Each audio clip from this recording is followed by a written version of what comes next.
Haha, there you go. Good evening, everybody. Say hello, Jonah. Hey, say hello. Hello. Hello, this is Jonah before he gets too anxious. As you can see, he's become camera shy as he's become more exposed. He doesn't like being such a public figure after all, do you? Do you? No, you don't. So he's going to go down, and that means I can grab my coffee and we can continue. Fridays with Father, and it is January the 15th. It's my elder brother's birthday, Neil. Happy birthday, Neil. He's probably not watching this, but happy birthday anyway. I have sent him a card, although given the current, sort of state of postal services, it could take a year to get there. He may get it in time for next year's birthday. So anyway, it's January 15th, 15th of January. I got my coffee. Jonah now is on the floor. He's found my CHS face mask, and he's beginning to tear it up. So there you are. He's having fun. So yes, I'm here. This is like our weekly reach out to you, to check in with you, and it's good for me, and hopefully it's good for you too. This past week, we moved from Christmas time, we moved back into what we call ordinary time. So I decided I would say a few words about ordinary time, just to give ourselves an orientation. It seems, I suppose, like second nature to me, to talk about ordinary time as like a season in our calendar, because it is a season in the calendar of the church. But, as a priest, and I've been this has been drilled into me since I was in seminary. It's almost like, well, obviously it's ordinary time now, but to regular people, that doesn't seem to compute, put it that way. So I just wanted to say a few things. So like the church, it divides itself up. It has its own, what they would call a liturgical calendar, the sort of to mark down those times of year which have different focus in terms of our spirituality and our faith. And we've just come out of one big one now, which is Christmas, when we celebrated the birth of Jesus. And the next big one we're going into now in February will be what we call Lent. More about that later. But in the meantime, the time in between, sort of like Christmas and Lent, is called ordinary time, and there are two kind of like blocks of ordinary time in the year. One is now, post-Christmas, and it lasts for about a month to 6 weeks. And then the other big block of ordinary time is in the summer, sort of round about, July, stretching its way through until, end of October, So they're two parts of the same season in the church. And it would be a mistake, but understandable, to think that ordinary time means ordinary, like plain or not important or nothing time or fallow time or downtime, We tend to think that way because the word ordinary would suggest that, but it's not that at all. In fact, ordinary, the word comes from ordinalis in Latin, which basically is a calendrical term for the days which are numbered, as numbers of days, routine days in a calendar. Okay, so it's called that for that reason. It's a calendrical kind of term, but it's anything but ordinary. It's anything but ordinary. In fact, it's quite extraordinary. You see, the church has a rhythm, and it has tones and moods and all those different things. And the more you kind of get interested in it, the more interest you show, the more you see just how interesting it is. So we just come out of Christmas now, right? We celebrate Jesus, who's come into the world, who's become human like us, who is a light, light to the whole world and the salvation of the whole world. And what happens now, you see, he's in the world. And what we do now is we follow him. So our ordinary time is when we actually start to follow him in his ministry.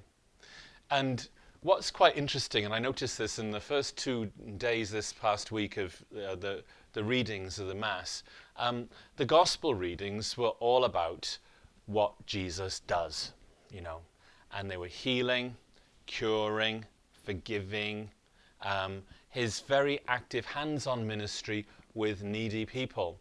And that was intentionally placed in such a way so that people see that, oh, we've just seen Jesus baptized at the end of Christmas, and now we see Jesus working. And what do we do as followers of Jesus? We get involved. We get involved in that work, and we get involved in what is officially called his public ministry. So ordinary time is really about starting to sort of say, well, I've seen Jesus, I've seen the light, I've seen the star above the stable, now what? It's a challenge, if you like, or a call now to start putting into practice what Jesus is himself, who is a healer, he's a forgiver, who is a lover, who's a teacher, and all those things. And it's for us, during ordinary time, to get involved in that very extraordinary activity of doing God's will, of bringing the gospel, of evangelizing, of really sort of following Jesus to the letter by our words and our deeds. And so that's what happens. That's ordinary time. Something very significant about ordinary time is the color. The color which is used liturgically, you'll see, is the color green. Regardless of the shade, it's always green. And green, stands for growth. It's fresh. It's a sign of life. It's something organic. Specifically, that choice of color speaks to us symbolically, and indicates what now the practice of our faith and the practice of our religion is all about. So it's not about just thinking, well, Christmas is over now, let's just hunker down and get through winter and, and just get ready now for the next big thing, which is Lent. No, not at all. Quite far from it. We've seen Jesus, now what? We reflect on the experience of seeing Jesus, and then we think, well, what can I do about it? So it's a great opportunity in ordinary times to start thinking about how can I get more, if you like, caught up with Jesus. Get caught up with Jesus. There's great opportunities for us, really. Especially New Year, and you think, well, what can I do? And especially now, as if you're limited by what you can do because of COVID. You think, well, how will I make this special? And so really, I'd say the question, in ordinary time is, to ask yourself, well, how can I get caught up with Jesus? If I know him to be the Savior of the world, and he is the light of the world, how can I get caught up in him, with him, And so you might want to start thinking about things, well, think about, in your daily routine, think about your habits. What other habits are you caught up in? Are you caught up in listening to the radio? Maybe 30 years ago, a lot of us would be caught up in smoking, but that's all gone, really. But what are you caught up in?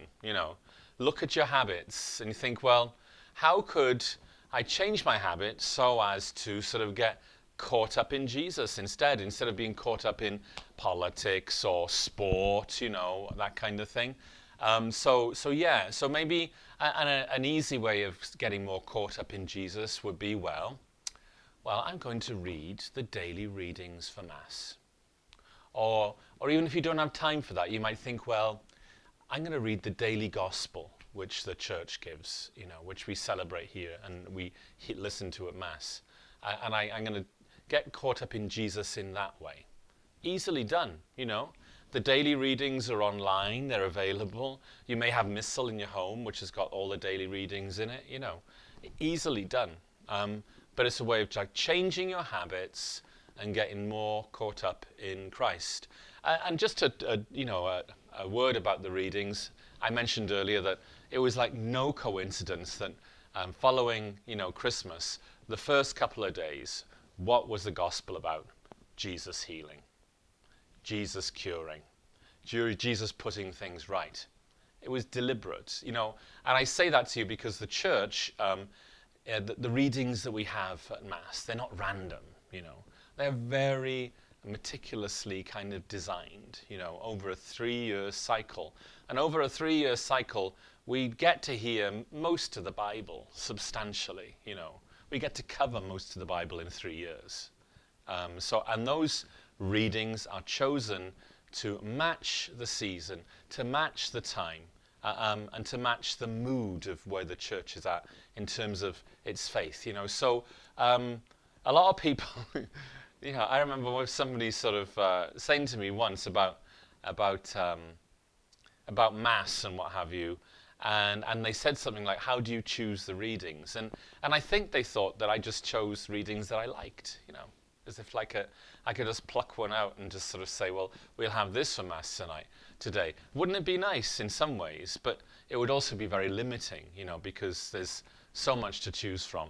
But the church, in her wisdom, has a whole cycle of scheduled readings where we get really to know our faith and get to know Jesus and ourselves just through following the cycle. So coming back to that point then, get caught up in Jesus by your habits, wherever your habits are. Maybe shift them a bit to include Jesus during your ordinary time. All right. So certainly that. Maybe take on a determined project of gratitude. We're never thankful enough, really. But when you think about it, you see, if you take time to reflect every day, and you take time to be thankful for the very small things, even the very mundane things that you have, when you trace it back, the source of everything that's good in your life is whom? If not him, if not Jesus, He is the source of all that is good. So how do we get caught up in Jesus? Reflect. Time of reflection. Trace back those small things and you'll find that they all point to him.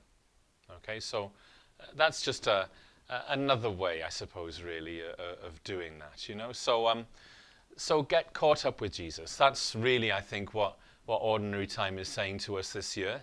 And it's only a month now until we celebrate Ash Wednesday and we begin with the season of Lent. So, it's almost like blink and you'll miss it. So we need to do something now if we're going to do it. If you're going to sort of say, well, yeah, I'm going to sort of, investigate what Ordinary Time is and I'm going to, take it seriously. Well, we need to do it now.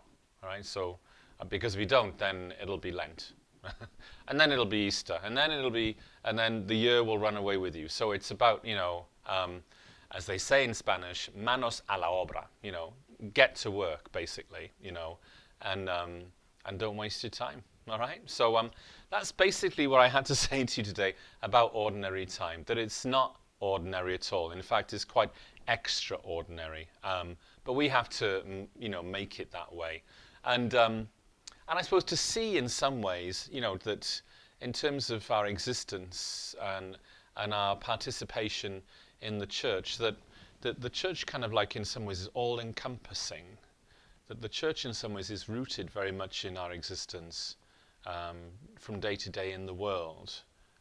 And the church's calendar and the way it moves all exists to help to bring us closer to Jesus day by day, week by week, month by month, So we have the rituals, we have Mass, and we have the sacraments, and they are enshrined in our life, But from there, you see, everything kind of like it influences our life in such a way that that we get caught up in Jesus. And I know I, for one, I would like to try and be a bit more caught up with Jesus, even right now, because I noticed that the nights are getting a bit lighter. It's not getting as dark so soon, which is a great sign, But the dark nights of the winter are fairly heavy, aren't they? Really. And I look forward to the signs of spring. And they will be coming soon, but if we allow ourselves to be carried forward, by the faith life which is ours, by being part of this wonderful church, then we will see things changing quite soon. Okay, so that's the main thrust of what I want to say to you today. The second thing I wanted to do was just to answer a couple of questions or comments that were made to me via email. And one was to do with last week, because if you remember, or you saw last week's recording, I had Christmas pudding with ice cream, and it was really nice, And so I couldn't really show it to you much, really. I know Maria had a piece and she quite liked it. But somebody sort of said to me, that it sounds very much like fruitcake. And the person who wrote about this said they didn't like fruitcake at all, And what I would say to that is, it's not unlike fruitcake, but it's different. Now, I like fruitcake, and like Britain is full of fruitcake, different kinds of fruitcake. And there's a special Christmas cake, which is a fruit cake. But Christmas pudding is like a steamed pudding. So it's like a steamed sponge pudding. So it's lighter. It's not as heavy as a cake, And then you see, fruit cake in America is a different thing altogether. Well, not different, but it is different. And I quite like that as well. Fruitcake in American fruitcake, for those who are not from America, is very dense, and it's very fruity, and it seems to be hardly any flour in it at all, and it's very sweet. And I like it. It goes down well with me, with my tastes. But I also know that a lot of people don't like fruitcake, and it's an undesirable gift to have. But for me, actually, when I've had it, I thought, yeah, I could eat this. Very nice, very nice. But Christmas pudding is different from fruitcake in the American sense of the word. It's a sponge pudding. It's like steamed. It is rich, but it's not hard or so dense that you couldn't really digest it, So there you are. But anyway, thanks for the comment on the Christmas pudding. I still have like half a Christmas pudding in my fridge, and I will be eating it throughout the course of the year, It microwaves really easy. It's really, really nice. Okay. And then the other thing that came up, and this came up from my homily, I think, from last Sunday, and it was the question about a term that I'd used that this person had not heard before. And the word that I used was stoop. I was talking about holy water stoop, which is, for those who do not know, it's a little dispenser of holy water as you enter a church. You dip your finger in the water, and that little holder there on the wall with a container in it is called a holy water stoop. And it's S-T-O-U-P. Okay, not stoop as in crouch over physically. No, it's S-T-O-U-P. And so the person asking me the question wondered whether this was a universal term or whether it was a British thing. Now, it may be more common in British usage. It may be more so, because there another way of saying a holy water soup is to call it a holy water font, a sauce. However, I don't use holy water font because I wouldn't want to confuse it with the baptismal font, which could easily be the case. But specifically, I know the containers of water which are on the wall as you enter a church are called a stoop, S-T-O-U-P. And it's not just a British thing, because I checked Merriam-Webster's dictionary to be sure. And I checked for internet usage of the word, and it was in some newspaper in Pennsylvania in June regarding the lockdown of churches, and referred to the drying up of the holy water stoops in churches. So it is used in this country, and however, it's not like, unless you know what it is, you don't know the word. it's kind of quite esoteric in its own way, I suppose, the word. You only know it if you know it. It's not a general word. It's very much, I suppose, a church word, an ecclesiastical term, if you like, for what that little holder is with holy water as you enter the church. And yeah, is it important? Not really, Is it quite interesting? Well, maybe, And I hope I didn't confuse too many people by saying holy water stoop. I think it was fairly obvious what I was trying to get at, because I think holy water stoop was just a part of my message, at least. At least I hope I got more. I hope I said more in my homily than just holy water stoop. I hope it brought a message which was more positive. But anyway, I appreciate the questions, and they came from Linda. I appreciate the comments. It's great to have some feedback. But the thing that I think that's really kind of very warming to me is the fact that, that you're actually listening to my homily, because, a lot of people just switch off when the priest starts to preach, I think that's fairly common knowledge. I think that it's generally 3% of the congregation really listen for 3 minutes, And if you haven't got your message done in 3 minutes, then you kind of like give up really, because they're not going to hear it. So I think that 3% of the congregation will listen for 3 minutes, then they might switch off or get distracted. It's just human nature. So I'm very flattered and warmed and charmed to think that somebody would be listening to what I say, and they would actually pick up on one of the words that I use. There you are, holy water stoop. So as I say, we're in ordinary time now, and we're working towards Ash Wednesday, which will be February the 17th. And just a brief word about what to look forward to in the coming weeks and months. Because I know some people have been asking about, well, what's going to happen at Ash Wednesday? Are we getting ashes? And the answer to that is yes. But the way that we administer the ashes will change. And we just got word about that just recently. So the normal kind of like services or masses that we would have in the parish will take place. But the way that the ashes will be given will be different.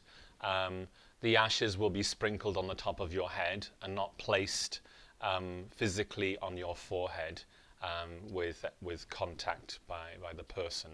So that's how it will happen.